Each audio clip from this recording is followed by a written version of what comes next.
Good morning बच्चों। हम ग्रामीण बस्तियों के बारे में पढ़ रहे थे।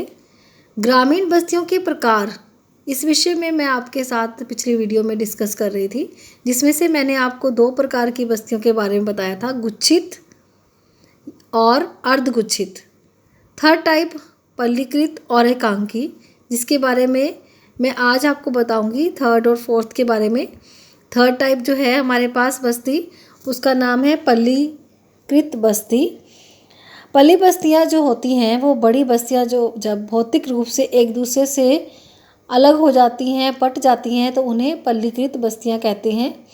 पल्ली या पूर्वा एक लघुत्तम अधिवास या बस्ती होती है जिसमें सामान्यतः बहुत थोड़े घर होते हैं और जो ग्राम का छोटा रूप होती है। यह गांव से छोटी होती है और इसमें घर भी बहुत कम होते हैं, इसलिए इसे अधिवास का लघुत्तम रूप कहा जाता है। भारत में मुख्य ग्राम से संबद्ध लघु इकाइयों को पल्ली या पूर्वा कहते हैं। जब किसी विशाल गांव का कुछ भाग बट जाता है किसी भी कारणों से, जैसे सामाजिक या मानव जाति कारकों से अभिप्रेरित होकर, जब गांव छोटे हिस्सों में बढ़ जाता है तो उसको पल्ली कहते हैं। भारत में ऐसे गांव मध्य और निम्न गंगा के मैदानों में, छत्तीसगढ़ या हिमालय की घाटियों में पाए जाते हैं। इन गांवों में जनसंख्या बहुत ज़्यादा कम रहती है और यहाँ पर जनसंख्या 20 से 200 तक रहती है। इन्हें पल्ली कहा जाता है। और जो नेक्स्ट टॉपिक हमारा है वो है एकांकी या परिक्षिप्त बस्तियाँ। एकांकी बस्तियाँ या परिक्षिप्त बस्तियाँ वो होती हैं जिन्हें हम बिखरे हुए ग्रामीण अधिवास भी कहते हैं। एकांकी अथवा बिखरे हुए ग्रामीण अधिवास में कच्चे अथवा पक्के मकान या झोंपड़ियाँ दूर दूर बिखरी हुई दशा में स्थित होती हैं और तथा इनको जोड़ने के लिए पगडंडियाँ या सड़कें या फिर गलियाँ होती हैं। ये आपस में गलियों से, सड़कों से आपस में जुड़े रहते हैं। पर्वतीय भागों में, मरुस्थलों में, वनों में, दलदली भूमियों में, नए बसे प्रदेशों में, अधिक वर्षा वाले क्षेत्रों में बिखरी हुई ग्रामीण बस्तियां देखने को मिलती हैं। इसमें घर काफ़ी दूर दूर अलग अलग कहीं बिखरे हुए दिखाई देते हैं, इसीलिए इसका नाम बिखरी हुई बस्तियां या परिक्षिप्त बस्तियां, एकांकी बस्तियां होती हैं। इन बस्तियों की खास बातें, विशेषताएं, जैसे कि यहाँ पर जो बस्तियां बसाने वाले लोग होते हैं ज़्यादातर शिकारी होते हैं, भ्रमणशील होते हैं, पशुचारण वाले होते हैं या झूमिक प्रणाली की कृषि करने वाले होते हैं। झूमिक प्रणाली वो होती है जब लोग एक जगह से दूसरी जगह स्थान बदल बदल कर कृषि करते हैं। इसमें लोग क्या करते हैं, वनों को जलाते हैं, काटते हैं और जगह साफ करके वहाँ पर कृषि करते हैं। नई कृषि भूमि की खोज में लोग इधर उधर जाते हैं। इस वजह से ये जहाँ पर जाते हैं वहीं पर बस्ती बना लेते हैं और जिस वजह से संसाधनों के आधार पर ये अपनी एक बस्ती बनाकर रहते हैं और ये बिखरी हुई विखंडित प्रकृति की बस्तियां लगती हैं, बिखरी हुई लगती, क्योंकि ये जगह जगह जहाँ पर जाते हैं वहीं पर बस्ती बना लेते हैं और ये दूसरी बस्तियों से अलग हटकर भी बना लेते हैं, इसलिए इन्हें बिखरी हुई बस्तियां कहा जाता है। और उसके बाद इसकी जो विशेषताएं हैं, इसमें क्या खास बात है, यह अधिवास गंदगी और धुएं से मुक्त रहते हैं, क्योंकि ये अलग अलग जगह पर बस्तियां बनाते हैं जहां इन्हें वातावरण साफ सुथरा लगता है, जहां पर जल उपलब्ध होता है, कृषि योग्य भूमि होती है या अन्य संसाधन उन्हें दिखाई देते हैं जिनकी इन्हें ज़रूरत होती है। तो जैसे जैसे ये स्थान बदलते रहते हैं तो ये अपनी जगह को देखकर, स्थान को देखकर वहाँ बस्ती बनाते हैं। तो इस वजह से ये जो जगह होती है ये गंदगी और धुएं से मुक्त होती है, पर्यावरण प्रदूषण से ये बचे रहते हैं। और पर्वतीय तथा पठारी भूभागों में दूर दूर स्थित आवास योग्य भूमि का समुचित उपयोग भी करते रहते हैं। जहाँ जहाँ इन्हें भूमि अच्छी दिखाई देती है वहाँ पर ये पहुँच जाते हैं और वहाँ जाकर कृषि करते हैं। और इसके कुछ दोष भी हैं। दोष ये हैं, जैसे ये बिखरी हुई भूमियाँ, बस्तियाँ होती हैं, ये अलग अलग जगह पर लगाते हैं, जिस कारण भूमि का उपयोग अधिक करते हैं।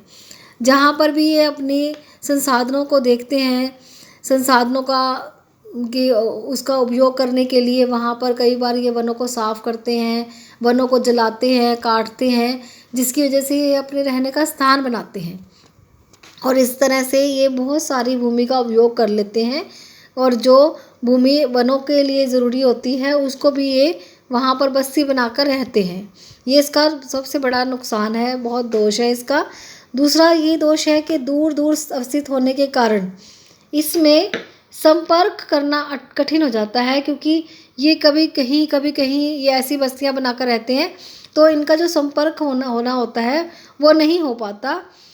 इसमें निवासियों के लिए असुरक्षा भी उत्पन्न होती है, क्योंकि कोई भी लोग आपस में संपर्क नहीं करते हैं, जिसकी वजह से ये लोग जो है आपस में संपर्क ना कर सकने की वजह से इनको असुरक्षा भी होती है। ये एक दूसरे के काम नहीं आ पाते, ये लोग दूर दूर रहते हैं। और इसके साथ इन आदिवासियों में जन सुविधाएं जुटाने में भी भारी व्यय और श्रम लगता है, क्योंकि जो चीज़ें इन्हें चाहिए होती हैं ये अलग अलग जगह से उन्हें इकट्ठी करते हैं, जिससे इनका खर्चा भी अलग पड़ता है और इनका श्रम भी अलग अलग बहुत ज़्यादा लगता है। ये कभी कहीं जाकर अपनी सुविधाओं को इकट्ठा करते हैं, जिसकी वजह से यहाँ पर व्यय और श्रम भी बहुत ज़्यादा लगता है। अब तक हमने प्रकार पढ़े थे, ग्रामीण बस्तियों के प्रकार। अब मैं आपको ग्रामीण बस्तियों के प्रतिरूप बताती हूँ। प्रतिरूप क्या होता है, प्रकार क्या होते हैं, पहले हम ये डिस्कस कर लें। बस्तियों के प्रकारों का निर्धारण तो बस्ती में मकानों व झोंपड़ियों की संख्या के और मकानों के बीच में जो दूरी होती है उसके आधार पर हमने प्रकार का डिस्कस किया था, क्योंकि हमने अभी पहले गुच्छित, अर्धगुच्छित, विखंडित, एकांकी, इस तरह से बस्तियों का प्रकार अध्ययन किया है, जिसमें हमने डिस्टेंस को लिया है। बस्तियां आपस में घर कितनी दूरी पर है उस दूरी को आधार मानकर हमने प्रकार का निर्धारण किया है। लेकिन जो प्रतिरूप जो होते हैं वो मकानों की स्थिति, आकृति तथा मार्गों की क्रम व्यवस्था के आधार पर उन्हें विभाजित किया जाता है प्रतिरूपों से। अगर हम कहें कि जो बस्तियां हैं वो किस शेप में, किस ढंग से आपस में वहाँ पर जो मकान है जुड़े हुए हैं, अगर हम वो देखेंगे, उसकी आकृति देखेंगे तो हम उसे प्रतिरूप कहेंगे। अगर हम ये कहेंगे कि जो मकान है उसमें कितनी दूरी है, वो आपस में कितनी दूरी पर हैं, और साथ साथ ये भी देखेंगे कि झोंपड़ियों की संख्या कितनी है, कम है, ज़्यादा है, मकानों की संख्या कितनी है, कम है मकान या ज़्यादा है, अगर हम ये देखेंगे तो हम उसे कहेंगे ग्रामीण अधिवास के प्रकार। लेकिन जब हम उसकी आकृति देखेंगे, मकान किस आकृति में है, आपस में किस आकृति को बना रहे हैं, किस स्थिति में है, या फिर उनके बीच में जो मार्ग है उनकी क्रम व्यवस्था कैसी है, तो हम उसे प्रतिरूप कहेंगे। जैसे सबसे पहला आपकी बुक में ये प्रतिरूप के बारे में ज़्यादा नहीं बताया हुआ है, तो इसलिए मैं आपको नोट्स के द्वारा ये चीज़ डिस्कस कर रही हूँ। जो मैं नोट्स आपको भेज रही हूँ उसके द्वारा ही डिस्कशन इसके बारे में मैं कर रही हूँ। देखिए, ये प्रकार और पैटर्न के बारे में मैंने आपको, टाइप और पैटर्न के बारे में आपको इसमें डिटेल में लिख के भी दिया है, और साथ में ये प्रतिरूप भी बताया, जैसे रेखीय प्रतिरूप, बहुमुखी या अरीय प्रतिरूप, चौक-पट्टी प्रतिरूप, तीर, वृत्ताकार, सीढ़ी, आयताकार, मधुमक्खी छत्ता, त्रिभुजाकार, ये पंखा प्रतिरूप। ये अलग अलग तरह के जो प्रतिरूप है, प्रतिरूप को मैंने आपको बताया है कि बस्तियों के अंदर कैसी आकृति है।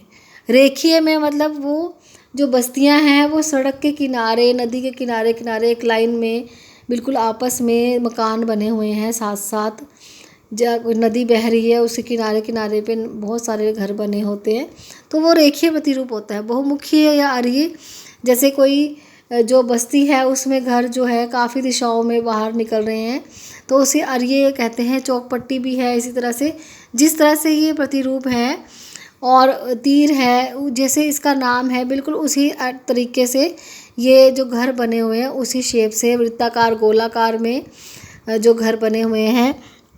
वृत्ताकार जो आकृति है वो ज़्यादातर होती है जहाँ पर बीच में अगर वो कहें कि कोई तालाब है, उसके आसपास उन्होंने घर बना लिए हैं, गोलाकार विधि में आकृति में बनाए हैं, तो वृत्ताकार उसे कहते हैं। सीढ़ी है, सीढ़ियाँ पर्वतीय क्षेत्रों में लोग सीढ़ियाँ बनाकर अपने घर बनाते हैं।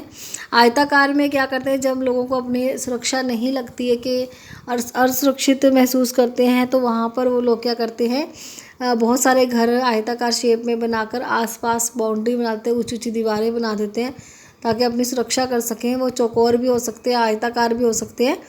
मधुमक्खी का छत्ता, ये भी ज़्यादातर लोग क्या करते हैं, बहुत ज़्यादा घनी जनसंख्या वाले घर, आपस में बहुत ज़्यादा मात्रा में पास पास घर बनाते हैं। वो भी लोग जब अपने आप को असुरक्षित महसूस करते हैं तो वहाँ पर लोग पास पास घर बनाकर, जैसे मधुमक्खियों का छत्ता होता है बिल्कुल उस आकृति में, इसी तरह से त्रिभुजाकार आकृति है, पंखा आकृति है, ये अलग अलग तरह के प्रतिरूप हैं जो ग्रामीण बस्तियों के प्रतिरूप हैं। जो ग्रामीण बस्तियाँ हैं वो किस तरह से लोग अपने अधिवासों के प्रतिरूप बनाते हैं, उस टाइप में ये आपको बताया गया है प्रतिरूप। और इससे पहले हमने प्रकार डिस्कस किए थे। नेक्स्ट हमारा टॉपिक रहेगा जो हम अगली वीडियो में डिस्कस करेंगे, वो नगरीय बस्तियां हैं। वो मैं आपको अगली वीडियो में नगरीय बस्तियों के विषय में पढ़ाऊँगी।